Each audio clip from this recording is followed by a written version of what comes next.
அன்பார்ந்த ஞான ஒளி யூடியூப் சேனல் நேயர்கள் அனைவருக்கும் வணக்கம். இந்த பதிவில் சிம்ம ராசி அன்பர்களுக்கு செவ்வாய் பெயர்ச்சி சிறப்பு பலன்கள் காணலாம். 2024 வருடம் ஆகஸ்ட் மாதம் 26ஆம் தேதி முதல் அக்டோபர் மாதம் 23ஆம் தேதி வரை ஒரு 58 நாட்களுக்கு ரிஷபராசியிலிருந்து மிதுன ராசிக்கு செவ்வாய் பெயர்ச்சியாகி மிருகசீரிஷ நட்சத்திரம் 3-4 பாதத்திலும், திருவாதிரை நட்சத்திரம் 4 பாதத்திலும், புனர்பூச நட்சத்திரம் 1-2-3 பாதத்திலும் சஞ்சாரம் செய்ய போகிறார். செவ்வாய் பெயர்ச்சியின் மூலம் சிம்ம ராசி அன்பர்களுக்கு எந்த மாதிரியான பலன்கள் நடக்கும் என்பதை இந்த பதிவில் காணலாம். நம்முடைய ஞான ஒளி யூடியூப் சேனலை பார்த்து கொண்டு இருக்கக்கூடிய அன்பர்கள், இதுவரை சப்ஸ்கிரைப் செய்யாத அன்பர்கள் மறக்காமல் நம்முடைய சேனலை சப்ஸ்கிரைப் செய்து கூடவே இருக்கின்ற ஆல் பட்டன் அழுத்திங்க. நன்றி.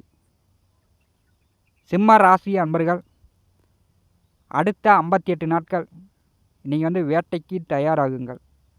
ஆவணி மாதம் 10ஆம் தேதி முதல் உங்களுக்கு செவ்வாயினுடைய பலம் மிக சிறப்பாக கிடைக்கிறது.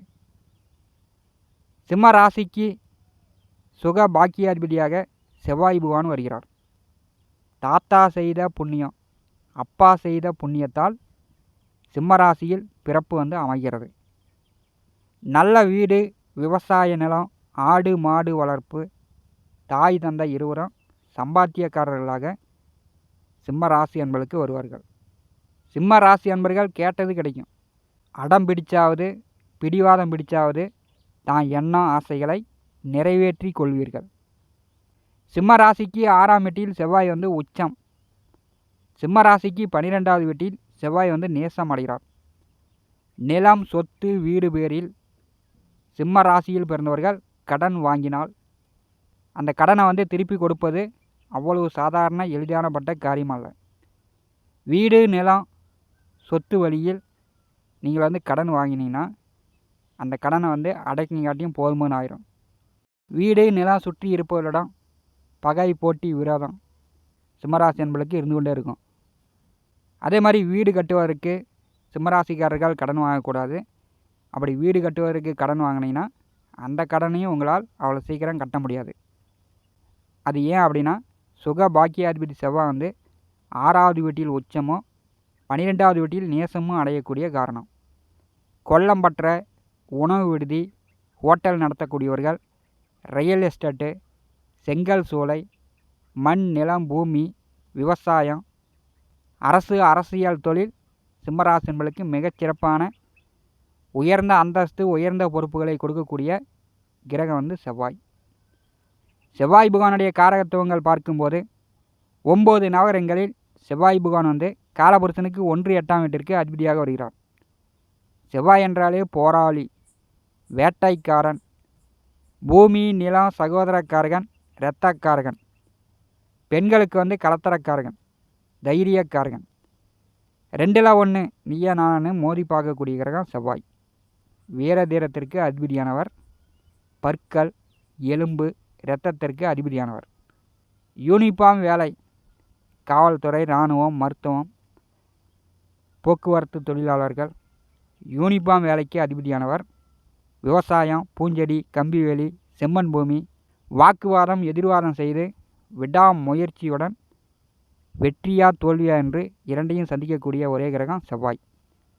ஒரு மனிதனுடைய உடலில் சக்தியை கொடுக்கக்கூடியவர் செவ்வாய். அதாவது உடலில் வெப்பத்தை கொடுக்கக்கூடியவர் செவ்வாய். சிம்ம ராசிக்கு சுக பாக்கியாதிபதியாக இருக்கும்போது அவர் லாபத்தில் அமரும்போது அடுத்த 58 நாட்கள் உங்கள் ராஜ்யம், நீங்கள் நினைச்சது சாதித்து கொள்ளலாம்.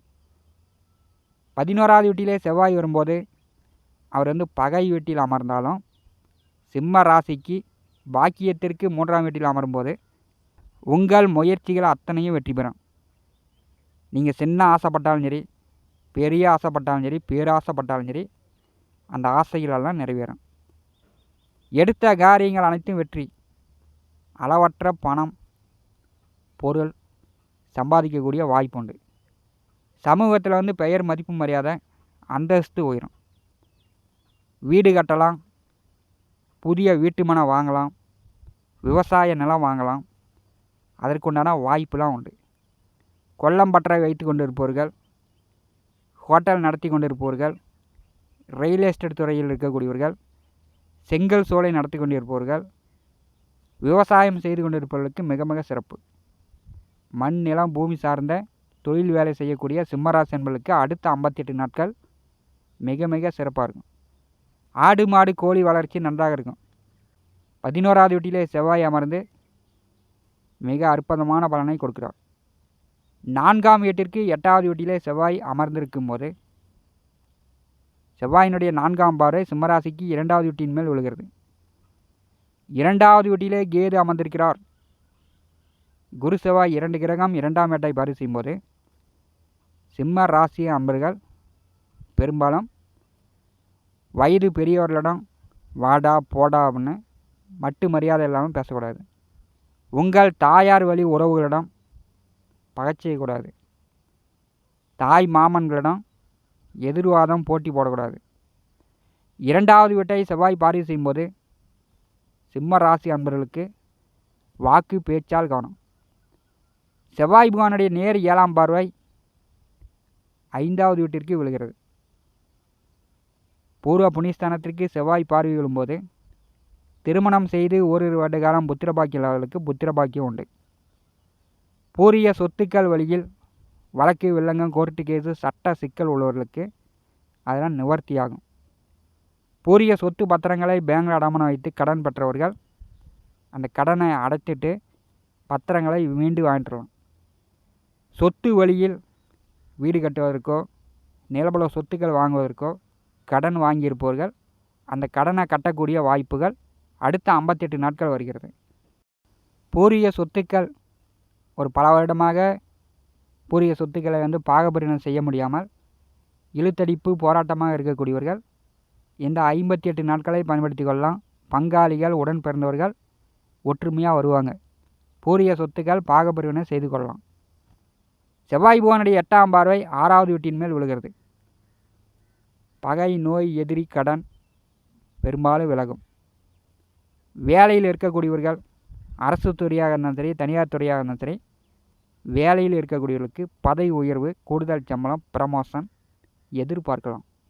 சிம்மராசிக்கு 6வது வீட்டை செவ்வாய் பகவான் பார்வை செய்யும்போது நோய் நொடி மருத்துவ செலவு செய்து கொண்டிருப்பவர்களுக்கு நோய் நொடி தொந்தரவுகள் நீங்கும். வம்பு வழக்கு கோர்ட்டு கேஸுன்னு சென்று கொண்டிருப்பவர்களுக்கு அந்த வம்பு வழக்கு கோர்ட்டு கேஸு சட்ட சிக்கல் நிவர்த்தியாகும். அதற்குண்டான வாய்ப்புகள் உண்டு.